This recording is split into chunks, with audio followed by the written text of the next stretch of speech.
Welcome, नमस्कार। मैं हूं अभिषेक और आप देख रहे हैं अभिषेक एकेडमी का ऑनलाइन यूट्यूब चैनल। दोस्तों, आज की वीडियो में जैसा कि आप देखेंगे यूपी टेट 2026 को ध्यान में रखते हुए जो जनवरी 2026 में आपका यूपी टेट का पेपर कराए जाने का जैसा प्रावधान है आयोग द्वारा रखा गया है, इसी क्रम में आज के डेट में हम लोग प्रीवियस ईयर की श्रृंखला में 18 नवंबर 2018 का पेपर हम कवर करेंगे कि 18 नवंबर 2018 के पर्यावरण अध्ययन के इस पेपर में क्या क्या प्रश्न बने थे, सबको हम देखेंगे। ठीक ना। इसी क्रम में आज की वीडियो को स्टार्ट करेंगे। सबसे पहला प्रश्न देखेंगे, इनमें से कौन वर्तमान राष्ट्रीय महिला आयोग की अध्यक्षता है। दोस्तों, यही बताना है। तो उस समय जब ये पेपर हुआ था 18 नवंबर 2018 को, जो वर्तमान राष्ट्रीय महिला की अध्यक्षता उस समय जो थी वह थी रेखा शर्मा। कौन थी दोस्तों? रेखा शर्मा। यह हरियाणा से बिलोंग करती हैं। कहाँ से दोस्तों? हरियाणा से बिलोंग करती है। लेकिन इस समय बात करें दोस्तों, जिस समय मैं वीडियो को शूट कर रहा हूँ, इस समय की वर्तमान की बात करें दोस्तों, प्रेजेंट की बात करें तो याद रखेंगे इस समय जो विजया रहाटकर हैं, श्रीमती क्या है दोस्तों, इनका नाम क्या है दोस्तों, याद रखेंगे श्रीमती विजया रहाटकर। इसको आप लोग ध्यान रखेंगे, विजया रहाटकर इनका नाम है।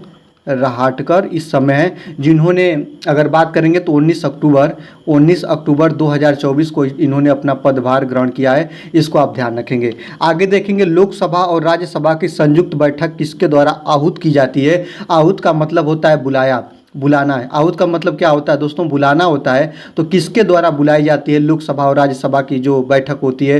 राष्ट्रपति के द्वारा बुलाई जाती है कि संसद के द्वारा, कि लोकसभा के अध्यक्ष के द्वारा, कि राज्यसभा के सभापति के द्वारा? आपको यही बताना है दोस्तों। तो आपको बता दें, लोकसभा और राज्यसभा की संयुक्त बैठक को बुलाने का कार्य अगर करता है कोई, तो वह करता है कौन दोस्तों? आपका ऑप्शन नंबर ए बिल्कुल सही हो जाएगा, राष्ट्रपति करते हैं। बुलाने का काम कौन करते हैं? राष्ट्रपति करते हैं। और लोकसभा और राज्यसभा की संयुक्त बैठक की अध्यक्षता कौन करता है? तो लोकसभा अध्यक्ष करता है। दोनों चीज आप ध्यान रखिएगा। दोनों सदन जब एक साथ बुला ली जाएगी और उसकी अध्यक्षता की बात आएगी तो लोकसभा अध्यक्ष करेगा, लेकिन और बुलाने का कार्य कौन करता है? तो राष्ट्रपति करता है। राष्ट्रपति के बारे में बात करें तो राष्ट्रपति का जो कार्यकाल होता है 5 साल होता है। इसको बनने के लिए न्यूनतम उम्र की बात करें दोस्तों तो 35 साल इसकी न्यूनतम उम्र होनी चाहिए। वह भारत का नागरिक होना चाहिए और इसका जो चुनाव होता है एकल संक्रमणी मत पद्धति के द्वारा होता है। ये भी बात याद रखेंगे, एकल संक्रमणी मत पद्धति के प्रावधान के द्वारा जो होता है राष्ट्रपति का चुनाव होता है। इसको आप लोग ध्यान रखेंगे। भारत का प्रथम नागरिक भी इसे कहते हैं।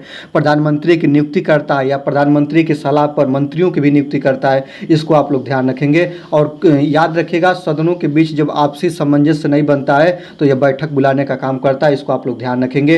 इस चीज़ों को आप इतना ध्यान रखेंगे। राष्ट्रपति बहुत ही इंपॉर्टेंट पॉइंट है। चलिए अगला देखते हैं, संविधान के किस भाग में पंचायती राज व्यवस्था संबंधित प्रावधान है, यही आपको बताना है। पंचायती राज व्यवस्था संबंधित प्रावधान किस भाग में है, ये आपको भाग में बताना है। 4 में है कि आपका 6 में है कि 3 में है कि 9 में है। तो आपको बता दें कि याद रखेंगे संविधान के किस भाग में पंचायती राज व्यवस्था संबंधित प्रावधान है, तो वह भाग का नाम क्या है दोस्तों? उस भाग का नाम है 9। ऑप्शन नंबर ए आपका बिल्कुल सही हो जाएगा। आपको बता दें, अनुच्छेद की बात करेगा तो आप ये भी याद रखेगा, अनुच्छेद 243 अर्थात आर्टिकल 243 में पंचायती राज व्यवस्था संबंधित प्रावधान दिया गया है। अगर अनुसूची की बात करें दोस्तों तो अनुसूची किस में है दोस्तों? 11 में पंचायती राज व्यवस्था संबंधित प्रावधान है। इस बात को याद रखेंगे। इस जो आर्टिकल में बताया गया है कि जो पंचायत का विकास योजना बनाना, ये सब वर्णन इसी क्रम में दिया गया है। पंचायत का चुनाव, प्रधान की नियुक्ति, सभी चीज़ों का वर्णन इसी में दिया है। पंचायती राज व्यवस्था जो कि आपके संविधान के किस भाग में प्रावधान है इसका? तो भाग 9 में। इसको ध्यान रखेंगे।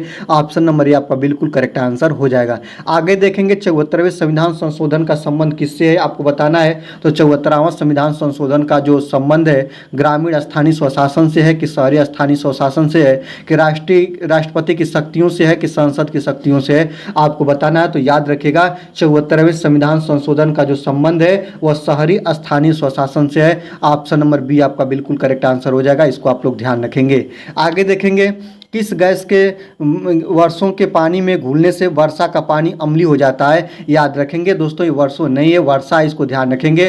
तो किस गैस का जो वर्षा के जल में कौन सा गैस घुल जाती है तो उसका पानी जो होता है अम्लीय हो जाता है, या इसको आप लोग अम्लीय वर्षा का नाम दे देते हैं। तो याद रखिएगा, हाइड्रोजन पेरोक्साइड है कि नाइट्रोजन मोनोऑक्साइड है कि कार्बन डाइऑक्साइड है कि सल्फर डाइऑक्साइड है? आपको बता दूं, जो वर्षा का जल होता है इसे शुद्ध जल का नाम भी देते हैं। और याद रखिएगा जो इसमें SO2 गैस होती है ना, इसका मिश्रण मिल जाता है तो जो इसका मान हो जाता है, जिसको इसका pH मान हो जाता है, याद रखेंगे अम्लीय वर्षा का pH मान 4.2 से लेकर 4.4 के बीच होता है। और जब इसमें इसी जल में याद रखेंगे वर्षा के जल में SO2 गैस मिल जाती है तो इसको क्या बोलेंगे आप लोग? अम्लीय वर्षा बोलेंगे। कौन सी वर्षा बोलेंगे? अम्लीय वर्षा बोलेंगे। तो ऑप्शन नंबर डी आपका बिल्कुल सही हो जाएगा। SO2 गैस मिल जाती है तो अम्लीय वर्षा हो जाता है, इसको आप लोग ध्यान रखिएगा। अम्लीय वर्षा से इमारत हो गया, स्मारक हो गया, आपका परितंत्र हो गया, कृषि हो गया, सब क्षरण होता है और प्रदूषण भी फैलता है, इसको आप ध्यान रखेंगे। ऑप्शन नंबर डी आपका बिल्कुल करेक्ट आंसर हो जाएगा। आगे देखेंगे भारतीय संविधान में विधि का शासन विचार कहाँ से लिया गया है, यही आपको बताना है। तो भारतीय संविधान में जो विधि का शासन विचार है ना दोस्तों, कहाँ से लिया गया ये बताना है। अमेरिका से लिया गया कि स्विट्जरलैंड से लिया गया कि आपका इंग्लैंड से लिया गया कि आयरलैंड से लिया गया? तो विधि का शासन विचार जो है आपका इंग्लैंड के संविधान से लिया गया। ऑप्शन नंबर सी आपका बिल्कुल करेक्ट आंसर हो जाएगा। इसी क्रम में कुछ मैं इंपॉर्टेंट बता दूं, पूछ देता है आपका एक प्रश्न, ये भी बहुत बार पूछा है कि मूल अधिकार कहाँ से लिया गया है? तो मूल अधिकार आपका अमेरिका से लिया गया है, ये भी बात याद रखिएगा। ये भी प्रश्न बन जाता है संविधान संशोधन की बात करें तो संविधान संशोधन जो आपका लिया गया है दक्षिण अफ्रीका से। कहाँ से दोस्तों लिया गया है? दक्षिण अफ्रीका से लिया गया है। इसी क्रम में आगे चलेंगे, बहुत जो इंपॉर्टेंट है जो बार बार पूछा है इसको बात करेंगे। नीति निर्देशक तत्वों की बात करेंगे तो नीति निर्देशक तत्व आपका आयरलैंड से लिया गया है। कहाँ से लिया गया है? आयरलैंड से लिया गया है। मूल कर्तव्य की बात करें तो मूल कर्तव्य जो लिया गया है आपका कहाँ से दोस्तों लिया गया है? रूस से लिया गया है। मूल कर्तव्य रूस से, नीति निर्देशक तत्व आयरलैंड से, संविधान संशोधन का प्रावधान दक्षिण अफ्रीका से और मूल अधिकार कहाँ से लिए गए हैं? अमेरिका से। इसको आप ध्यान रखेंगे और इसको काफी अच्छे तरीके से रखेंगे, ठीक ना। तो विधि का शासन पूछा है तो इंग्लैंड से लिया गया। ऑप्शन नंबर सी आपका बिल्कुल करेक्ट आंसर हो जाएगा। आगे देखते हैं लोकसभा के चुनाव हेतु अधिसूचना कौन जारी करता है, यही आपको बताना है, ठीक ना। भारत निर्वाचन आयोग जारी करता है, क्या आपका राष्ट्रपति करता है, क्या आपका गृह मंत्रालय करता है, कि लोकसभा का सचिवालय करता है? कौन करता है यही आपको बताना है दोस्तों। तो याद रखेंगे जो लोकसभा के चुनाव हेतु अधिसूचना जो जारी करने का काम करता है वह भारत का निर्वाचन आयोग करता है। ऑप्शन नंबर ये आपका बिल्कुल करेक्ट आंसर हो जाएगा, इसको आप ध्यान से देखेंगे। आगे देखेंगे लोकसभा की कार्रवाई के प्रथम घंटे को क्या कहा जाता है? लोकसभा के कार्रवाई का जो प्रथम घंटा होता है, जो याद रखेंगे लोकसभा की जो कार्रवाई होती है वो सदन में होती है और जो सदन में प्रथम जो घंटा होता है इसको क्या बोलते हैं? सार्वजनिक काल बोलते हैं कि विशेषाधिकार काल बोलते हैं कि शून्य काल बोलते हैं कि प्रश्न काल बोलते हैं? याद रखेंगे लोकसभा के कार्रवाई के प्रथम घंटे को बोलते हैं दोस्तों शून्य काल। ऑप्शन नंबर डी आपका बिल्कुल करेक्ट आंसर हो जाएगा। क्या बोलेंगे दोस्तों? शून्य काल बोलेंगे। और इस दौरान सदन के जो सदस्य होते हैं वो प्रश्न पूछने का कार्य करते हैं। क्या कार्य उनका होता है? तो प्रश्न पूछने का कार्य होता है, इसको आप ध्यान रखेंगे। ऑप्शन नंबर डी आपका बिल्कुल करेक्ट आंसर हो जाएगा, इसको आप ध्यान से देखेंगे। आगे देखेंगे अगला क्वेश्चन की बात करेंगे। अगला क्वेश्चन क्या कर रहा है? वर्षा जल संग्रहण क्या है, यही आपको बताना है कि वर्षा जल संग्रहण क्या है। ऑप्शन क्वेश्चन नंबर 9 की बात करेंगे दोस्तों। क्वेश्चन नंबर 9 की बात करेंगे कि वर्षा जल संग्रहण क्या है। तो प्रयुक्त जल का संग्रह और भंडारण है, कि वर्षा जल का जमाव और भंडारण है, कि पानी का वितरण है, कि उपरोक्त में से कोई नहीं? तो याद रखेगा वर्षा जल संग्रहण का जो मुख्य उद्देश्य होता है कि वर्षा जल का जमाव और क्या करें दोस्तों? भंडारण करें। ऑप्शन नंबर बी आपका बिल्कुल करेक्ट आंसर हो जाएगा, इसको आप ध्यान रखेंगे। इसका मुख्य उद्देश्य होता है कि भूजल स्तर को उच्च उठाना और जल का सार्थक प्रयोग, जैसे खेत की सिंचाई आदियों में इसका हम प्रयोग करते हैं, तालाबों में जल को इकट्ठा करते हैं, इसका मुख्य उद्देश्य होता है। ऑप्शन नंबर बी आपका बिल्कुल करेक्ट आंसर हो जाएगा। आगे देखेंगे भारत गैंडा कहाँ संरक्षित है। याद रखेंगे 10 नंबर क्वेश्चन क्या कर रहा है कि भारतीय गैंडा कहाँ पे संरक्षित है, यही आपको बताना है दोस्तों। कार्बेट नेशनल पार्क में है, कि काजीरंगा नेशनल पार्क में है, कि आपका बादीपुर नेशनल पार्क में है, कि गिर नेशनल पार्क में, यही आपको बताना है, ठीक ना। तो कहाँ पे है दोस्तों आपका भारतीय गैंडा संरक्षित है? याद रखेंगे काजीरंगा नेशनल पार्क में। कहाँ पे दोस्तों? काजीरंगा नेशनल पार्क में है। ऑप्शन नंबर कौन सही हो जाएगा? ऑप्शन नंबर बी आपका सही हो जाएगा। और काजीरंगा नेशनल पार्क की बात करेंगे कि यह कहाँ पे उपस्थित है, तो काजीरंगा नेशनल पार्क जो है दोस्तों असम में है। किस राज्य में है? असम राज्य में है, इसको आप लोग ध्यान रखेंगे। और असम में है। और आपको बता दें कि यहाँ पे सबसे इंपॉर्टेंट पॉइंट दोस्तों है कि एक सींग वाले गैंडे के लिए प्रसिद्ध है। किसके लिए प्रसिद्ध है दोस्तों? एक सींग का गैंडा जो होता है इसके लिए प्रसिद्ध होता है। याद रखेंगे जो आपका काजीरंगा नेशनल पार्क होता है, ठीक है। आगे बात करेंगे जिम कॉर्बेट नेशनल पार्क। बहुत बार पूछा है कि जिम कॉर्बेट नेशनल पार्क कहाँ पे है, तो इसको भी आप ध्यान रखते रहेंगे। जिम कॉर्बेट नेशनल पार्क आपका उत्तराखंड में उपस्थित है, इसको आप ध्यान रखेंगे। आगे देखते हैं निम्न में से कौन सा क्रम पारिस्थितिकी तंत्र में ऊर्जा प्रवाह के संबंध में सही है, यही आपको बताना है। तो जो याद रखेंगे, जो श्रृंखला जो होती है ना दोस्तों, श्रृंखला जो ऊर्जा खाद्य श्रृंखला है उसको आप ध्यान से देखेंगे तो आपका क्या है, आपका ऑप्शन नंबर ए आपका सही है, उत्पादक अपघटक उपभोक्ता है, कि आपका अपघटक उपभोक्ता उत्पादक है, कि आपका उत्पादक उपभोक्ता अपघटक है, कि उपभोक्ता उत्पादक और अपघटक है। तो याद रखेंगे निम्न में से कौन सा क्रम पारिस्थितिकी तंत्र में ऊर्जा प्रवाह के संबंध में सही होता है, तो आपका उत्पादक उपभोक्ता और अपघटक होता है। जो आपका ऑप्शन नंबर क्या सही है, ऑप्शन नंबर सी आपका बिल्कुल सही है। सबसे पहले उत्पादक आते हैं, फिर उपभोक्ता आते हैं और लास्ट में क्या आते हैं, अपघटक आते हैं। ऑप्शन नंबर सी आपका बिल्कुल सही हो जाएगा। इस प्रश्न की हम बात करेंगे दोस्तों, तो ठीक ना, एक दूसरे पर क्या करते हैं दोस्तों, ये निर्भर रहते हैं, यही क्रम इनका होता है। आगे देखेंगे कौन सी ग्रीन हाउस गैस वातावरण में सबसे अधिक मात्रा में उपस्थित होती है, यही आपको बताना है। प्रोपेन होती है, कि एथेन होती है, कि कार्बन डाइऑक्साइड गैस होती है, कि आपका मेथेन होता है। सबसे पहले मैं बता दूं कि ग्रीन हाउस गैसों की बात करें तो यहाँ पे देखिएगा सॉरी, जो आपका NO2 जिसको नाइट्रस ऑक्साइड बोलते हैं, दूसर का है दोस्तों CO2 जिसको कार्बन डाइऑक्साइड गैस बोलते हैं, फिर आपका CH4 जो होता है जिसको मीथेन बोलते हैं, और फिर इसके बाद आपका CFC होता है जिसको आपका क्लोरोफ्लोरोकार्बन के नाम से जानते हैं, CFC को क्लोरोफ्लोरोकार्बन के नाम से जानते हैं। यही आपकी जो है दोस्तों वह ग्रीन हाउस गैसें के नाम से जानी जाती हैं। 4 गैसें हैं जिनको हम लोग क्या बोलते हो, ग्रीन हाउस गैस का नाम देते हैं, इसको ध्यान रखेंगे। तो प्रश्न यही कह रहा है कि कौन सी गैस जो ग्रीन हाउस गैस वातावरण में सबसे अधिक मात्रा में पाई जाती है, तो याद रखिएगा कार्बन डाइऑक्साइड गैस जिसको CO2 बोलते हैं, या सबसे अधिक मात्रा में पाई जाती है, जो सबसे ज़्यादा ग्लोबल वार्मिंग के लिए उत्तरदायी होती है। ऑप्शन नंबर सी आपका बिल्कुल बिल्कुल करेक्ट आंसर हो जाएगा। इसको आप ध्यान से देखेंगे। आगे देखेंगे 13 नंबर की बात करेंगे, किस वर्णक की उपस्थिति के कारण पौधे हरे भरे होते हैं, यही बताना है दोस्तों। कैरोटीनाइड के कारण, कि आपका एंथ्रोसाइनिन के कारण, कि आपका लाइकोपिन के कारण, कि क्लोरोफिल के कारण।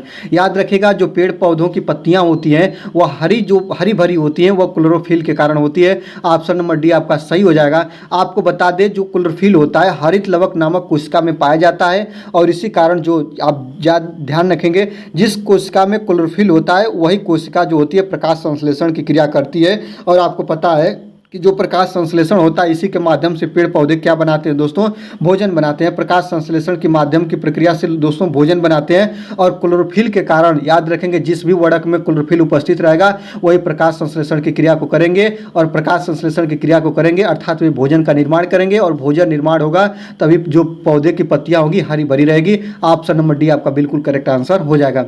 आगे देखेंगे मानवीय गतिविधियां जो पृथ्वी पर जलवायु परिवर्तन के लिए जिम्मेदार हैं वह कौन है, यही आपको बताना है दोस्तों। याद रखिएगा तो वनों को जलाना, जो वनों को जलाना से भी क्या होता है दोस्तों, याद रखेंगे वनों को जलाने से प्रदूषण फैलता है।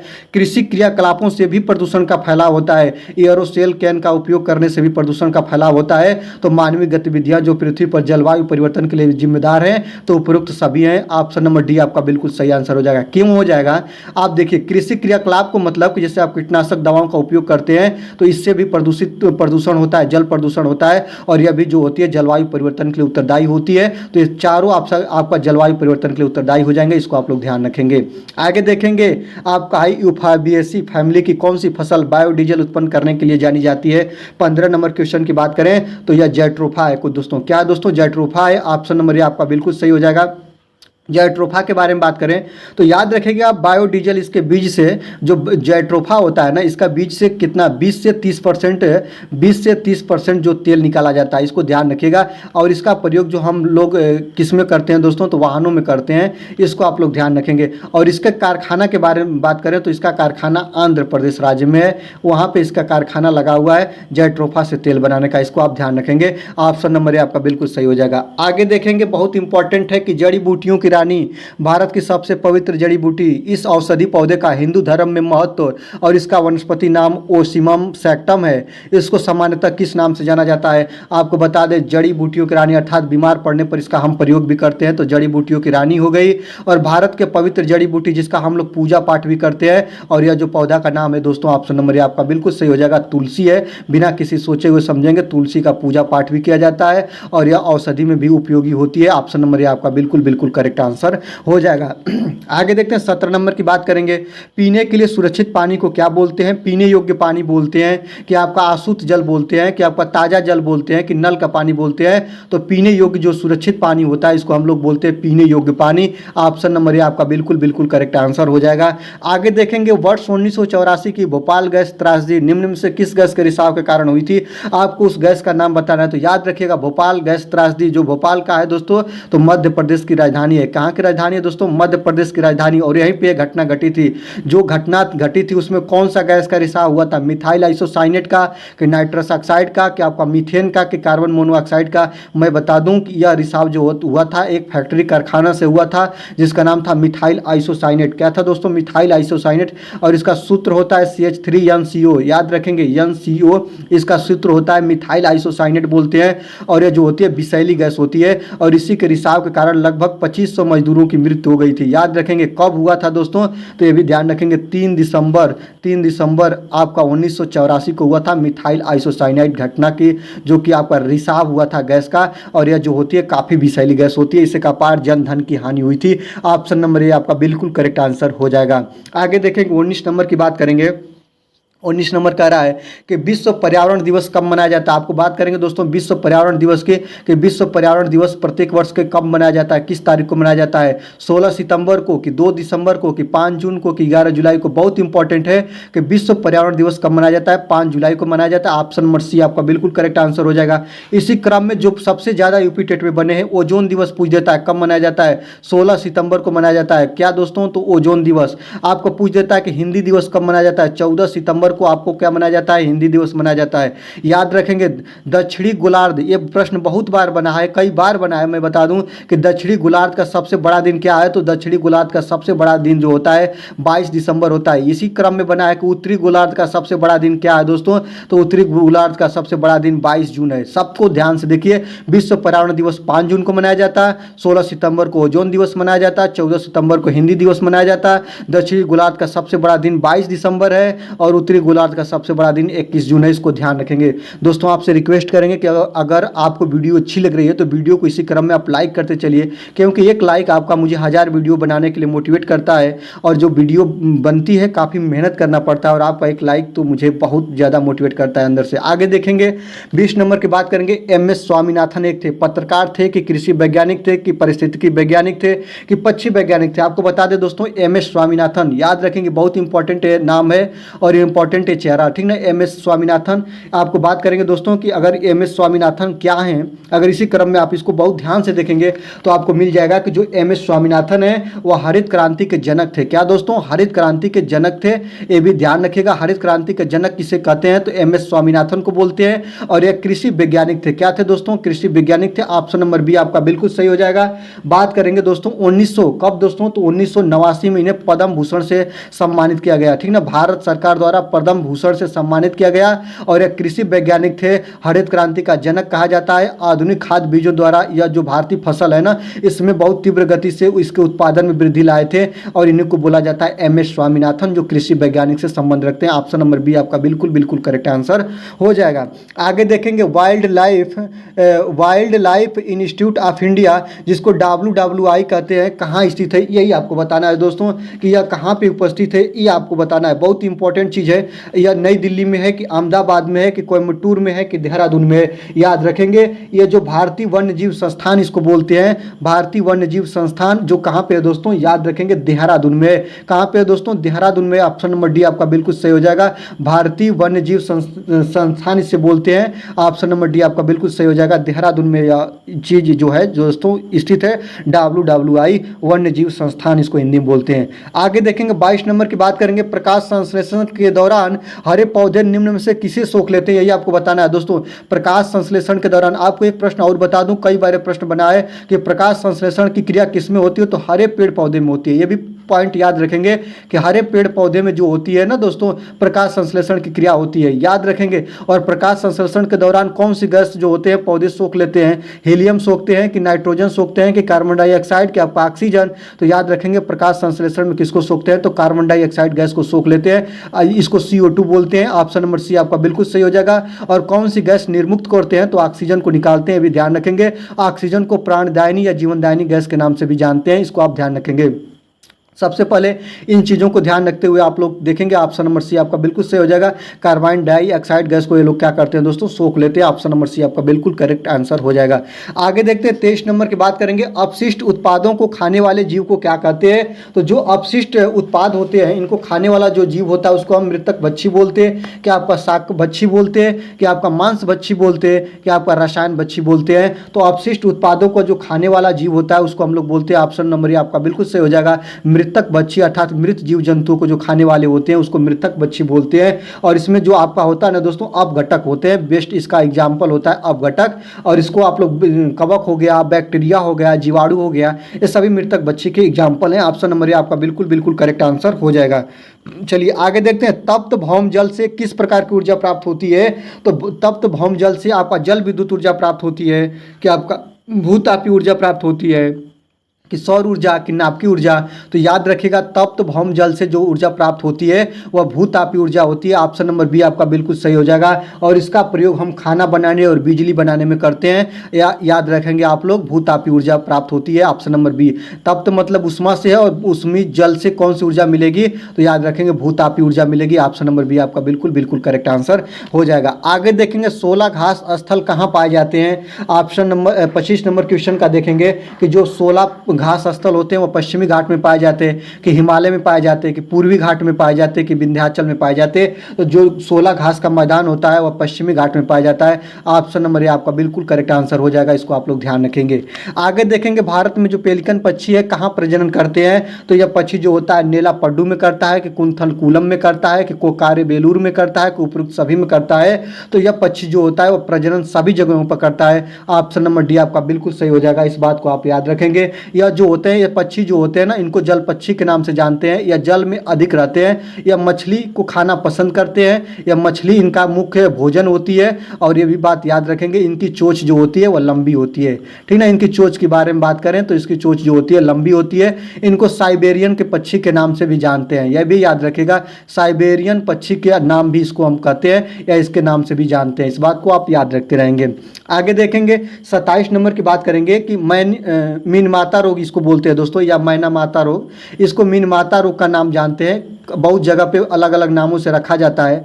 तो याद रखेंगे मीनमाता रोग ऐसी मछली खाने से होता है जिसमें अधिक मात्रा में पाया जाता है, क्या पाया जाता है, आर्सेनिक पाया जाता है, कि आपका कैडमियम पाया जाता है, कि आपका पारा पाया जाता है, कि उपरोक्त सभी पाया जाता है। याद रखेंगे जो मीनमाता रोग होता है ना, जो मछली में पारा का मात्रा सबसे ज़्यादा होता है, पारा का सूत्र होता है Hg, और Hg की मात्रा जिस मछली में ज़्यादा होती है इसको खाने से जो होता है वह मीनमाता रोग होता है। कौन सा रोग होता है दोस्तों, मीनमाता रोग होता है। और याद रखेंगे यह सबसे पहले कहाँ पे नापा गया था, तो जापान में नापा गया था। जो भी आप लोगों का फैक्ट्री का जो कचरा होता है ना, वह डायरेक्ट कहाँ पे दोस्तों, तो वह डायरेक्ट कहाँ पे बहता है, जो आपके तालाबों में या नदियों में या जहाँ पे मछलियाँ पाली जाती हैं वहाँ पे बहता है। तो उन मछलियों में ज़्यादा मीनमाता रोग होने का संभावना होता है, उनमें पारा की मात्रा बहुत ज़्यादा होती है, ठीक ना।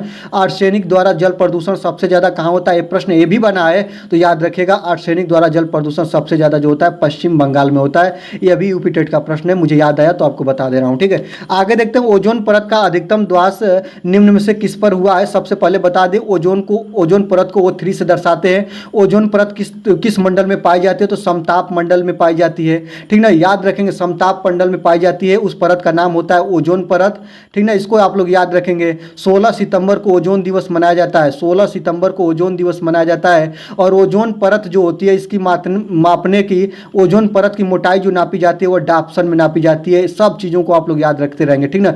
ओजोन परत जो होती है वह सूर्य के प्रकाश किरणों को, पराबैंगनी प्रकाश किरणों को पृथ्वी पर आने से रोकती है। अगर ये नहीं रोकती तो त्वचा कैंसर जैसी बीमारी होती है। सभी चीज़ों को आप लोग ध्यान रखते रहिएगा। तो ओजोन परत का अधिकतम ध्वास मतलब कि अधिकतम क्षरण कहाँ पे हुआ है यही आपको बताना है।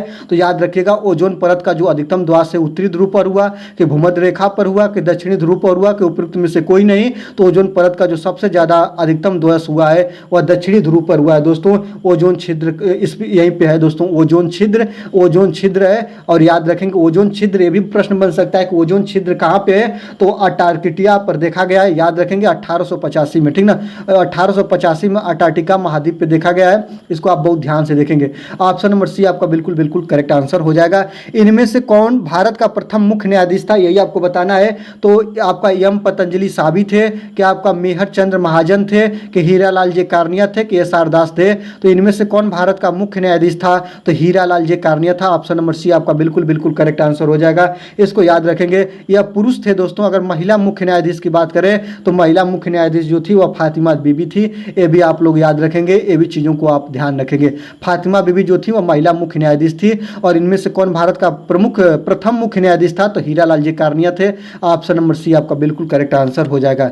आगे देखते हैं रेड डाटा बुक किससे संबंधित है दोस्तों। तो रेड डाटा बुक जो होता है नदियों में प्रदूषण से संबंधित है, कि आपका पटल भूगर्भ जल स्तर से संबंधित है, कि विलुप्ति के करीब जीव से संबंधित है, कि आपका वायु प्रदूषण से संबंधित है। आपको बता दूं दोस्तों कि जो आपका रेड डाटा बुक होता है ना, रेड डाटा बुक होता है दोस्तों, यह किससे संबंधित होता है, तो विलुप्त के कगार पर जो आपके जीव जंतु जा रहे हैं, विलुप्त के कगार पर जो आपके पेड़ पौधे हो रहे हैं, उनका ये संबंधित बुक होता है। इसमें उस बुक को लिखा जाता है और योजना सरकार द्वारा ये तमाम योजनाएं चलाई जाती है उन जंतुओं, उन पेड़ पौधों, उन वृक्षों या उन संसाधनों को बचाने के लिए अलग अलग प्रकार की योजनाएं चलाई जाती है। ये बात को याद रखेंगे। रेड डाटा बुक जो होता है विलुप्ति के करीब जो गए जीव होते हैं उनका ये डाटा इसमें लिखा जाता है और उनको बचाने के लिए तमाम प्रकार की योजनाओं को चलाकर उनको हम बचाने का प्रयास करते हैं। ऑप्शन नंबर सी आपका बिल्कुल करेक्ट आंसर हो जाएगा। इसको आप ध्यान रखेंगे। पूरे आपका 30 प्रश्नों को कवर किया और 30 प्रश्न आपके लिए बहुत बहुत इंपॉर्टेंट होंगे, ठीक ना, और ये आगामी एग्जाम के लिए मददगार होंगे। आज की वीडियो में बस इतना ही। दीजिए मुझे विदा, मिलते हैं अगले वीडियो में। देखते रहिए अभिषेक एकेडमी। धन्यवाद। अरे बाप 26 मिनट का वीडियो।